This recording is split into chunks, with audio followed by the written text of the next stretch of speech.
तुमरी शरण तुम्हारी आसा, तुम ही सज्जन सुहेले। राखो राखनहार दयाला, नानक घर के गोले। सतनाम वाहिगुरु साहिब जीओ। श्लोक आत्म जीता गुरमति, गुण गाए गोबिंद। संत प्रसादी भै मिटे, नानक बिनसी चिंद पौड़ी। अमावस आत्म सुखी भये, संतोख दिया गुरुदेव। मन तन शीतल शांत सहज, लागा प्रभ की सेव। टूटे बंधन बहु विकार, सगल पूर्ण ताके काम। टूटे बंधन बहुविध विकार, सफल पूर्णता के काम। दुर्मत मिटी होमै छुटी, सिमरत हर को नाम। शरण गई पार ब्रह्म की, मिटया आवागमन। आप तरया कुटुंब स्यों, गुण गोबिंद प्रभ हवन। हर की टहल कमावणी, जपिए प्रभ का नाम। गुरपुरे ते पाया, नानक सुख विश्राम। हर की टहल कमावणी, जपिए हर का नाम। गुरपुरे ते पाया, नानक सुख विश्राम। परम सन्मान योग जुगो जुग अटल, चबर तखत दे मालक साहिब सतगुरु धन धन श्री गुरु ग्रंथ साहिब जी महाराज, तिन्हां दी हजूरी अंदर जुड़ मिल बैठे अत सत्कारयोग सन्मानयोग सतसंगी जनो, आओ लड़ीवार कथा विचार दे नाल जुड़ीए। लड़ीवार चल रही कथा विचार, थित्ती गौड़ी महला पंजवा। गुरु ग्रंथ साहिब दा पावन पवित्र अंक 299। आओ गुरु प्यारिओ गुरु सवारिओ, विचारां दी आरंभता करन तो पहला सारी संगत दोवें हथ जोड़ के बुलंद आवाज विच आखो जी वाहिगुरु जी का खालसा वाहिगुरु जी की फतेह। लड़ीवार आपां थित्तां दी विचार करते आ रहे हैं जी। अज 15 नंबर थित की आपां विचार करनी है, अमावस। गुरु अर्जन साहब महाराज श्लोक के अंदर कह रहे हैं, आत्म जीता गुरमति, गुण गाए गोबिंद। संत प्रसादी भै मिटे, नानक बिनसी चिंद। सतगुरु गुरु अर्जन साहब महाराज कह रहे हैं, आत्म का अर्थ हुंदा जी अपने आप नूं जितना। हे नानक, जिस मनुख ने गुरु की सिक्ख्या ते तुर के ਆਪਣੇ ਮਨ ਨੂੰ ਵਸ ਵਿੱਚ ਕੀਤਾ ਹੈ ਅਤੇ ਪਰਮਾਤਮਾ ਦੀ ਸਿਫਤ ਸਲਾਹ ਕੀਤੀ। ਗੁਰੂ ਦੀ ਕਿਰਪਾ ਨਾਲ ਉਸ ਦੇ ਸਾਰੇ ਡਰ ਦੂਰ ਹੋ ਗਏ ਅਤੇ ਹਰੇਕ ਕਿਸਮ ਦਾ ਜਿਹੜਾ ਫਿਕਰ ਸੀ, ਚਿੰਤਾ ਸੀ, ਝੋਰਾ ਸੀ, ਉਹ ਨਾਸ਼ ਹੋ ਗਿਆ। ਗੁਰੂ ਅਰਜਨ ਸਾਹਿਬ ਮਹਾਰਾਜ ਇਸ ਸ਼ਲੋਕ ਦੇ ਅੰਦਰ ਜਿਹੜੀ ਆਪਾਂ ਨੂੰ ਵਿਆਖਿਆ ਸਮਝਾ ਰਹੇ ਨੇ, ਵਿਚਾਰ ਸਮਝਾ ਰਹੇ ਨੇ, ਸਤਿਗੁਰੂ ਮਹਾਰਾਜ ਕਹਿ ਰਹੇ ਨੇ ਇਸ ਸ਼ਲੋਕ ਦੇ ਰਾਹੀਂ, ਪਾਤਸ਼ਾਹ ਜੀ ਕਹਿ ਰਹੇ ਨੇ, ਆਤਮ ਜੀਤਾ ਗੁਰਮਤੀ ਗੁਣ ਗਾਏ ਗੋਬਿੰਦ। ਜਿਸ ਮਨੁੱਖ ਨੇ ਆਪਣੇ ਮਨ ਨੂੰ ਵਸ ਵਿੱਚ ਕਰ ਲਿਆ, ਕੰਟਰੋਲ ਦੇ ਵਿੱਚ ਕਰ ਲਿਆ। ਗੁਰਬਾਣੀ ਦੇ ਵਿੱਚ ਆਪਾਂ ਬਹੁਤ ਵਾਰ ਇਹ ਸ਼ਬਦ ਪੜ੍ਹਦੇ ਹਾਂ, ਵਿਚਾਰਦੇ ਹਾਂ। ਜਪਜੀ ਸਾਹਿਬ ਦੀ ਬਾਣੀ ਅੰਦਰ ਇਹ ਪੰਕਤੀ ਰੋਜ਼ਾਨਾ ਆਪਾਂ ਸੁਣਦੇ ਹਾਂ ਜੀ, ਮਨ ਜੀਤੈ ਜਗ ਜੀਤ।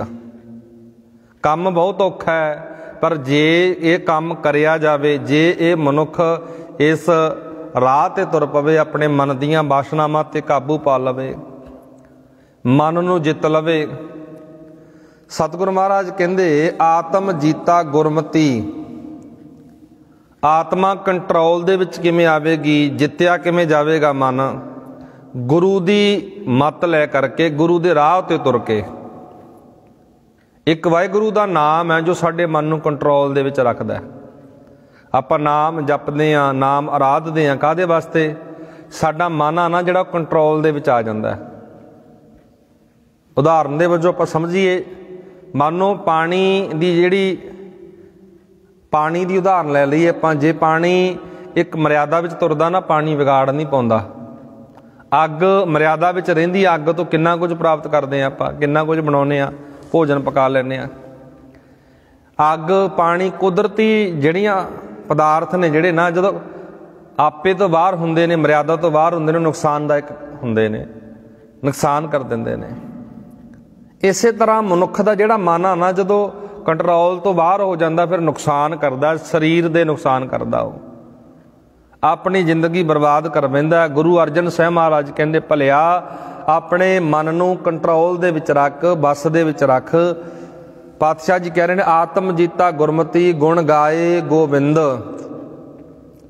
ਉਸ ਮਾਲਕ ਦੇ ਰਾਹ ਤੇ ਤੁਰ ਕੇ, ਰੱਬ ਦੇ ਗੁਣ ਗਾ ਕਰਕੇ, ਸੰਤ ਪ੍ਰਸਾਦੀ ਭੈ ਮਿਟੇ ਨਾਨਕ ਬਿਨਸੀ ਚਿੰਦ।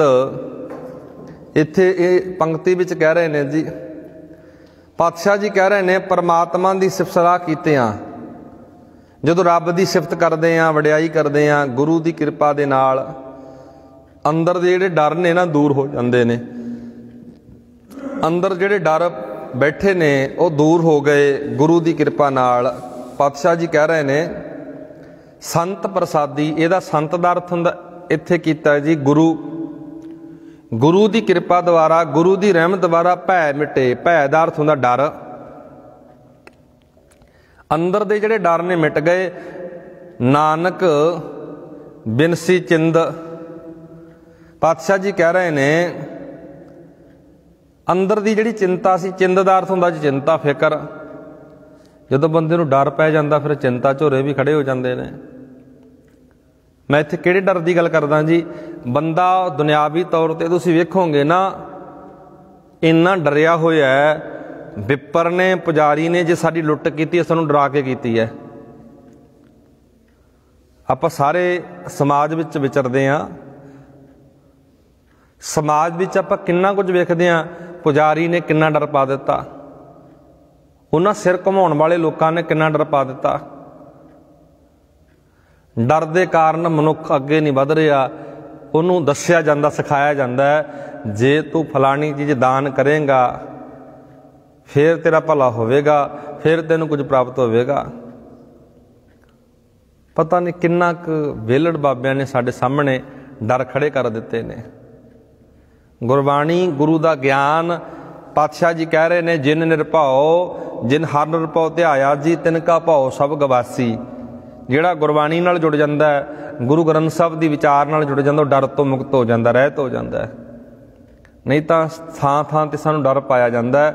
ਗੁਰਬਾਣੀ ਪੜ੍ਹੀਏ, ਗੁਰਬਾਣੀ ਸੁਣੀਏ, ਗੁਰਬਾਣੀ ਵਿਚਾਰੀਏ, ਡਰ ਤੋਂ ਮੁਕਤ ਹੋ ਸਕਦੇ ਹਾਂ ਅਸੀਂ।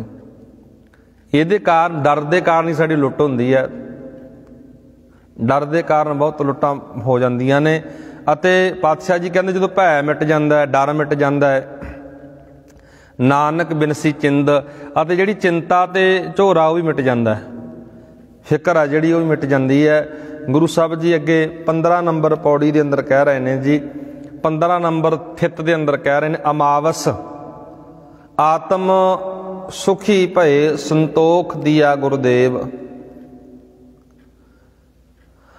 अमावस का अर्थ हुंदा जी मस्या जिस रात चंद बिल्कुल नहीं दिसदा। सतगुरु महाराज कह रहे ने, हे भाई जिस मनुख नूं सतगुरु ने संतोख बख्शिया उस दा जिहड़ा आपा सबर गया, उसकी आत्मा जिहड़ी सुखी हो गई। गुरु की कृपा नाल वो परमात्मा की सेवा भगती विच लगा, जिस करके उसका मन है ना जिहड़ा वो ठंडा ठार हो गया, उस अंदर शांति आ गई, टका आ गया, अडोलता पैदा हो गई। सतगुरु पातशाह जी ने इत्थे जिहड़ी अपने सामने विचार रखी है जी, अमावस पातशाह जी ने अमावस की गल करके, अमावस उस थित नूं कहा जाता है जिस रात चंद बिल्कुल नहीं दिसदा, काली रात कह देने आपां अमावस। बाणी के अंदर भी शब्द वरत्या जी, कूड़ अमावस, सच चंद्रमा की गल की, कूड़ अमावस की गल की, दिसै ना ही कह चढ़िया। वो जो पावन पवित्र भाई गुरदास दी 12 दे विच भी ये शब्द कई बार वरत्या भाई गुरदास जी ने, कूड़ अमावस सच चंद्रमा दिसै ना ही कह चढ़िया। कूड़ की काली बोली रात हो गई है, सच का चंद्रमा अलोप हो गया। भाव संसार के उत्ते, दुनिया के उत्ते अज्ञानता प्रचंड हो गई है, अज्ञानता का बोलबाला हो गया। जिहड़ा सच है, भाई गुरदास जी पता भाई गुरदास जी कहते सच किनारे रह गया, खै मरदे बामण मुलाने। सच तो किनारे ते रह गया, आपस विच ही लड़ाई झगड़े साडे मुक नहीं रहे। सच तक पहुँचण दे लई सानू गुरु की शरण लैनी पऊगी। यही तो महाराज इत्थे कह रहे हैं भाई, अमावस जिहड़ी अमावस, अमावस आत्म सुखी भय संतोख दिया गुरुदेव। साडी जिंदगी दे अंदर सुख आ गया, जिंदगी के अंदरों काली बोली रात है जिहड़ी खत्म हो गई है, अंदर सुख आ गया, संतोख आ गया। पातशाह जी कह रहे ने संतोख दिया गुरुदेव। संतोख किहने दिता है? परमात्मा ने, वाहिगुरु ने, उस गुरु ने संतोख दे दिता। अगे महाराज कह रहे ने, मन तन शीतल शांत सहज लागा प्रभ की सेव। जदों अंदर सुख आ गया, अमावस दूर हो गई, काली बोली रात दूर हो गई, संतोख आ गया अंदरों, महाराज कहते फिर मन भी ते तन भी शीतल हो गया, ठंडा। शीतल का अर्थ हुंदा जी ठंडा। चंदन की तसीर बहुत ठंडी मनी जाती है। पंडित लोग होंदे ने ना जिहड़े, तुसीं वेख्या होवेगा पंडितां दे मत्थे उत्ते चंदन का लेप करिया हुंदा है। उहदा कारण पता की हुंदा है? भी चंदन की तसीर ठंडी है, भी असीं ठंडे रवांगे। पर पातशाह जी ने एक बड़ा प्यारा वचन आख्या। महाराज कहते चंदन चंदन सरद रुत मूल न मिटे घाम। ये तो बाहरी तौर पर एक विखावा हो गया, पर मत्थे नूं ठंडा कर लिया, अंदर मन तो ठंडा होया नहीं ना। अंदर तो उही गर्मी है, अंदर तो ईरखा की अग चली लग रही है, काम की अग, क्रोध की अग, अंदर तो ठंडा नहीं है ना। पातशाह जी कहते शीतल थी वै नानका जपंदड़ो हर नाम। नाम जप के ठंड मिलती है, टिका मिलता है। यही गल महाराज कह रहे हैं, मन तन शीतल शांत सहज लागा प्रभ की सेव। मेरा मन मेरा तन उस रब की सेवा के अंदर लग गया, प्रभु की सेवा के अंदर लग गया। टूटे बंधन बहु विकार सफल पूर्ण तांके काम। ਪਾਤਸ਼ਾਹ ਜੀ ਕਹਿੰਦੇ ਹੁਣ ਜਿਹੜੇ ਬੰਧਨ ਪਏ ਸੀ ਨਾ ਮਾਇਆ ਦੇ ਟੁੱਟ ਗਏ ਨੇ, ਜਿਹੜੇ ਜੰਜਾਲ ਪਏ ਸੀ ਮਾਇਆ ਦੇ ਟੁੱਟ ਗਏ ਨੇ, ਲਹਿ ਗਏ ਨੇ। ਜੰਜਾਲਾਂ ਦੇ ਵਿੱਚ ਬੰਧਨਾਂ ਦੇ ਵਿੱਚ ਫਤਿਹ ਫਸਦਾ ਕੌਣ ਆ? ਬੰਦੇ ਦਾ ਮਨ। ਟੁੱਟੇ ਬੰਧਨ ਬਹੁ ਵਿਕਾਰ, ਬਹੁਤੇ ਜਿਹੜੇ ਵਿਕਾਰ ਇਕੱਠੇ ਕੀਤੇ ਹੋਏ ਸੀ ਉਹ ਵੀ ਟੁੱਟ ਗਏ ਨੇ। ਗੁਰੂ ਪਾਤਸ਼ਾਹ ਜੀ ਕਹਿ ਰਹੇ ਨੇ ਸਫਲ ਪੂਰਨ ਤਾਂ ਕੇ ਕਾਮ। ਪਾਤਸ਼ਾਹ ਜੀ ਕਹਿ ਰਹੇ ਨੇ ਅਨੇਕਾਂ ਵਿਕਾਰ ਸੀ ਨਾ, ਜਿਹੜੇ ਸੰਸਕਾਰ ਸੀ, ਉਹ ਬੰਧਨ ਟੁੱਟ ਜਾਂਦੇ ਹਨ। ਜਿਹੜਾ ਸਿਮਰਨ, ਜਿਹੜਾ ਮਨੁੱਖ ਸਿਮਰਨ ਕਰਦਾ ਹੈ ਉਸ ਦੇ ਸਾਰੇ ਕਾਰਜ ਰਾਸ ਆ ਜਾਂਦੇ ਨੇ। ਉਸ ਦੀ ਖੋਟੀ ਮੱਤ ਮੁੱਕ ਜਾਂਦੀ ਹੈ, ਹਉਮੈ ਮੁੱਕ ਜਾਂਦੀ ਹੈ, ਬੰਧਨਾਂ ਤੋਂ ਖਲਾਸੀ ਹੋ ਜਾਂਦੀ ਹੈ। ਮਹਾਰਾਜ ਕਹਿ ਰਹੇ ਨੇ ਟੁੱਟੇ ਬੰਧਨ ਬਹੁ ਵਿਕਾਰ, ਸਫਲ ਪੂਰਨ ਤਾਂ ਕੇ ਕਾਮ। ਉਹਦੇ ਕੰਮ ਵੀ ਪੂਰੇ ਹੋ ਗਏ, ਕਾਰਜ ਵੀ ਪੂਰੇ ਹੋ ਗਏ। ਦੁਰਮਤ ਮਿਟੀ, ਦੁਰਮਤ ਦਾ ਅਰਥ ਹੁੰਦਾ ਜੀ ਭੈੜੀ ਮਤ। ਦੁਰਮਤ ਮਿੱਟੀ, ਹਉਮੈ ਛੁੱਟੀ, ਸਿਮਰਤ ਹਰਿ ਕੋ ਨਾਮ। ਭੈੜੀ ਮਤ ਮਿਟ ਗਈ ਹੈ, ਹਉਮੈ ਤੋਂ ਖਹਿੜਾ ਛੁੱਟ ਗਿਆ। ਕਿਵੇਂ? ਪਰਮਾਤਮਾ ਦਾ ਨਾਮ ਸਿਮਰ ਕੇ, ਵਾਹਿਗੁਰੂ ਦਾ ਨਾਮ ਸਿਮਰ ਕੇ। ਸ਼ਰਨ ਗਹੀ ਪਾਰ ਬ੍ਰਹਮ ਕੀ, ਮਿਟਿਆ ਆਵਾਗਵਣ। ਜਦੋਂ ਮੈਂ ਸ਼ਰਨ ਵਿੱਚ ਆਇਆ ਨਾ ਉਸ ਪਾਰ ਬ੍ਰਹਮ ਦੀ, ਉਸ ਪਰਮਾਤਮਾ ਦੀ ਸ਼ਰਨ ਵਿੱਚ ਆਇਆ, ਮੇਰਾ ਆਵਾਗਵਣ ਮਿਟ ਗਿਆ। ਆਵਾਗਵਣ ਜੰਮਣਾ ਤੇ ਮਰਨਾ। ਜਦੋਂ ਮੈਂ ਗੁਰੂ ਦੇ ਗਿਆਨ ਦਾ ਪੱਲਾ ਫੜ ਲਿਆ, ਗੁਰੂ ਗ੍ਰੰਥ ਸਾਹਿਬ ਦੇ ਚਰਨੀ ਲੱਗ ਪਿਆ, ਮੇਰਾ ਆਵਾਗਵਣ ਖਤਮ ਹੋ ਗਿਆ। ਆਪ ਤਰਿਆ। ਫਿਰ ਕੀ ਹੁੰਦਾ ਹੈ? ਜਦੋਂ ਅਸੀਂ ਪੱਲਾ ਇੱਕ ਦਾ ਫੜ ਲੈਂਦੇ ਹਾਂ ਨਾ, ਗੁਰੂ ਗ੍ਰੰਥ ਸਾਹਿਬ ਮਹਾਰਾਜ ਦਾ ਗਿਆਨ ਦਾ ਪੱਲਾ, ਆਪ ਤਰਿਆ ਕੋਟੰਬ ਸਿਉ, ਗੁਣ ਗੋਬਿੰਦ ਪ੍ਰਭ ਰਵਣ। ਪਾਤਸ਼ਾਹ ਜੀ ਕਹਿ ਰਹੇ ਨੇ ਕੁਟੰਬ ਦਾ ਅਰਥ ਪਰਿਵਾਰ। ਆਪ ਤਰਿਆ, ਆਪ ਵੀ ਤਰ ਗਿਆ, ਗੁਰੂ ਦਾ ਪੱਲਾ ਫੜ ਕੇ ਆਪਣੇ ਪਰਿਵਾਰ ਨੂੰ ਵੀ ਤਾਰ ਲਿਆ। ਹੁਣ ਗੁਰੂ ਦੇ ਗੁਣਾਂ ਦਾ, ਗੁਰੂ ਦੇ ਗੁਣਾਂ ਨੂੰ ਗਾ ਕਰਕੇ, ਵਿਖਿਆਨ ਕਰਕੇ, ਗੁਣ ਗੋਬਿੰਦ ਪ੍ਰਭ ਰਵਨ, ਉਹਨਾਂ ਗੁਣਾਂ ਦੀ ਲਗਨ ਲੱਗ ਪਈ ਹੈ। ਸਿਮਰਨ ਦੇ ਨਾਲ ਜ਼ਿੰਦਗੀ ਸਵਰਦੀ ਜਾ ਰਹੀ ਹੈ। ਹਰ ਕੀ ਟਹਿਲ ਕਮਾਵਣੀ, ਜਪੀਏ ਪ੍ਰਭ ਕਾ ਨਾਮ। ਟਹਿਲ ਕੀ ਹੁੰਦੀ ਹੈ ਜੀ? ਸੇਵਾ ਕਰਨੀ।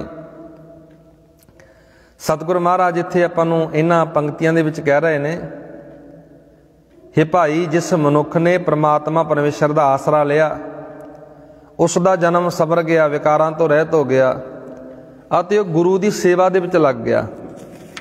ਪਾਤਸ਼ਾਹ ਜੀ ਇੱਥੇ ਆਪਾਂ ਨੂੰ ਜਿਹੜੀ ਵਿਚਾਰ ਦੇ ਰਹੇ ਨੇ, ਪ੍ਰਮਾਤਮਾ ਦੀ ਟਹਿਲ ਕੀ ਹੁੰਦੀ ਹੈ? ਸੇਵਾ ਭਗਤੀ ਕਰਨੀ। ਪਰਮਾਤਮਾ ਦਾ ਨਾਮ ਜਪਣਾ ਚਾਹੀਦਾ ਹੈ, ਪਰਮਾਤਮਾ ਨੂੰ ਚੇਤੇ ਕਰਨਾ ਚਾਹੀਦਾ। ਗੁਰੂ ਸਾਹਿਬ ਜੀ ਕਹਿੰਦੇ ਹਰ ਕੀ ਟਹਿਲ ਕਮਾਵਣੀ, ਜਪੀਏ ਪ੍ਰਭ ਕਾ ਨਾਮ। ਟਹਿਲ ਕੀ ਹੁੰਦੀ ਹੈ? ਸੇਵਾ ਭਗਤੀ। ਰੱਬ ਦਾ ਨਾਮ ਜਪ। ਗੁਰਪੂਰੇ ਤੇ ਪਾਇਆ ਨਾਨਕ ਸੁਖ ਵਿਸ਼ਰਾਮ। ਇਹ ਰੱਬ ਦੀ ਟਹਿਲ, ਰੱਬ ਦੀ ਭਗਤੀ, ਰੱਬ ਦੀ ਵਡਿਆਈ, ਰੱਬ ਦੀ ਸ਼ੋਭਾ ਪੂਰੇ ਗੁਰੂ ਕੋਲੋਂ ਮਿਲਦੀ ਹੈ। ਪੂਰਾ ਗੁਰੂ ਕੌਣ ਹੈ? ਗੁਰੂ ਗ੍ਰੰਥ ਸਾਹਿਬ ਮਹਾਰਾਜ। ਇੱਥੇ ਇਸ ਅਮਾਵਸ ਥਿਤ ਦੇ ਅੰਦਰ ਗੁਰੂ ਸਾਹਿਬ ਜੀ ਇਹ ਗੱਲ ਕਰਦੇ ਪਏ ਨੇ, ਆਵਾਗਮਨ ਤੋਂ ਜੇ ਮੁਕਤ ਹੋਣਾ ਹੈ, ਅਮਾਵਸ ਦੀ ਕਾਲੀ ਰਾਤ ਤੋਂ ਮੁਕਤ ਹੋਣਾ ਹੈ, ਇਹਦਾ ਇੱਕੋ ਪ੍ਰਤੀਕ ਲੈ ਸਕਦੇ ਹਾਂ ਜੀ ਆਪਾਂ। ਅਮਾਵਸ ਦਾ ਅਰਥ ਹਨੇਰਾ ਹੁੰਦਾ, ਕਾਲੀ ਰਾਤ ਹੁੰਦੀ ਹੈ, ਬਿਲਕੁਲ ਕਾਲੀ ਰਾਤ। ਗੁਰੂ ਅਰਜਨ ਸਾਹਿਬ ਇਹ ਗੱਲ ਕਹਿ ਰਹੇ ਨੇ, ਹੇ ਮਨੁੱਖ, ਤੇਰੀ ਜ਼ਿੰਦਗੀ ਅੰਦਰ ਵੀ ਕਾਲੀ ਰਾਤ ਆ ਗਈ ਹੈ। ਇਹ ਤਾਂ ਚੰਦ ਦਾ ਵੱਧ ਜਾਣਾ ਘਟ ਜਾਣੇ ਦੇ ਨਾਲ ਸੰਬੰਧ ਹੈ, ਥਿੱਤਾਂ ਦਾ।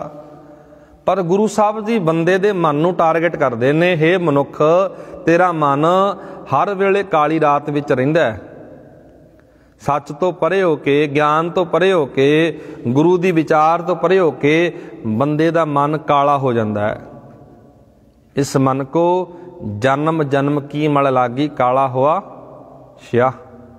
ਬਿਲਕੁਲ ਕਾਲਾ ਹੋ ਗਿਆ ਤੇਰਾ ਮਨ, ਵਿਕਾਰਾਂ ਦੇ ਨਾਲ ਕਾਲਾ ਹੋ ਗਿਆ, ਮਨਮਤ ਨਾਲ ਕਾਲਾ ਹੋ ਗਿਆ। ਇੱਥੇ ਸਤਿਗੁਰੂ ਗੁਰੂ ਅਰਜਨ ਸਾਹਿਬ ਮਹਾਰਾਜ ਇਹੀ ਕਹਿ ਰਹੇ ਨੇ, ਜ਼ਿੰਦਗੀ ਅੰਦਰੋਂ ਕਾਲੀ ਬੋਲੀ ਰਾਤ ਨੂੰ ਖਤਮ ਕਰੀਏ। ਜ਼ਿੰਦਗੀ ਅੰਦਰ ਗੁਰੂ ਦੇ ਗਿਆਨ ਨੂੰ ਅਪਣਾ ਕਰਕੇ ਜ਼ਿੰਦਗੀ ਨੂੰ ਸਵਾਰੀਏ। ਗੁਰੂ ਕਿਰਪਾ ਕਰੇ ਜੀ। ਅਸੀਂ ਆਪਾਂ ਜਿਹੜੀ ਇੱਕ ਰੂਟੀਨ ਦੇ ਵਿੱਚ ਗੱਲ ਕਰਦੇ ਹਾਂ, ਅਮਾਵਸ ਬਾਰੇ ਆਪਾਂ ਅੱਜ ਗੱਲ ਕੀਤੀ ਹੈ। ਕੱਲ੍ਹ ਨੂੰ ਅਗਲੀ ਤਿਥ ਦੇ ਬਾਰੇ ਆਪਾਂ ਵਿਚਾਰ ਕਰਾਂਗੇ। ਗੁਰੂ ਸਾਹਿਬ ਜੀ ਕੀ ਆਪਾਂ ਨੂੰ ਵਿਚਾਰ ਦੇਣਗੇ। ਪੂਰਨਮਾਸੀ ਬਾਰੇ ਆਪਾਂ ਕੱਲ੍ਹ ਨੂੰ ਗੱਲ ਕਰਨੀ ਹੈ। ਪੂਰਨਮਾਸੀ ਜਿਸ ਰਾਤ ਚੰਦ ਮੁਕੰਮਲ ਹੋ ਜਾਂਦਾ ਉਹਨੂੰ ਪੂਰਨਮਾਸੀ ਕਿਹਾ ਜਾਂਦਾ। ਇਹ ਆਪਾਂ ਲੜੀਵਾਰ ਥਿੱਤਾਂ ਦੀ ਗੱਲ ਕਰਦੇ ਹਾਂ ਜੀ। ਗੁਰੂ ਸਾਹਿਬ ਨੇ ਕਿਉਂ ਇਹਨਾਂ ਦੇ ਪ੍ਰਥਾਏ ਬਾਣੀ ਲਿਖੀ? ਕਿਉਂਕਿ ਮਨੁੱਖ ਨੂੰ, ਬੰਦੇ ਨੂੰ ਅਗਿਆਨਤਾ ਵਿੱਚੋਂ ਕੱਢਣ ਵਾਸਤੇ। ਅਸੀਂ ਥਿੱਤ ਪੂਜਕ ਨਾ ਬਣੀਏ, ਗੁਰੂ ਦੇ ਗਿਆਨ ਨੂੰ ਪ੍ਰਾਪਤ ਕਰੀਏ। ਕਿਉਂਕਿ ਅਸਲ ਜਿਹੜਾ ਸਹੀ ਗਿਆਨ ਆ ਨਾ ਉਹਦੇ ਤੱਕ ਨਹੀਂ ਅਸੀਂ ਪਹੁੰਚ ਰਹੇ। ਅਸੀਂ ਥਿੱਤਾਂ ਦੀ ਪੂਜਾ ਵਿੱਚ ਲੱਗ ਜਾਂਦੇ ਹਾਂ ਵੀ ਅਜਾਹ ਕਰਮ ਕਰ ਲਓ, ਅਜਾਹ ਕਰਮ ਕਰ ਲਓ। ਮਹਾਰਾਜ ਨੇ ਇਹਨਾਂ ਕਰਮਾਂ ਤੋਂ ਕੱਢ ਕੇ ਸੱਚ ਦਾ ਪ੍ਰਕਾਸ਼ ਸਾਡੀ ਜ਼ਿੰਦਗੀ ਵਿੱਚ ਕੀਤਾ। ਆਓ ਗੁਰਮੁਖੋ ਲੜੀਵਾਰ ਜਿਹੜੀ ਆਪਾਂ ਵਿਚਾਰ ਸ਼ੁਰੂ ਕੀਤੀ ਹੋਈ ਹੈ, ਇਤਿਹਾਸਕ ਵਿਚਾਰ। ਧੰਨ ਧੰਨ ਗੁਰੂ ਰਾਮਦਾਸ ਮਹਾਰਾਜ, ਭਾਈ ਜੇਠਾ ਜੀ, ਜਿਨ੍ਹਾਂ ਦਾ ਪਹਿਲਾ ਨਾਮ ਹੈ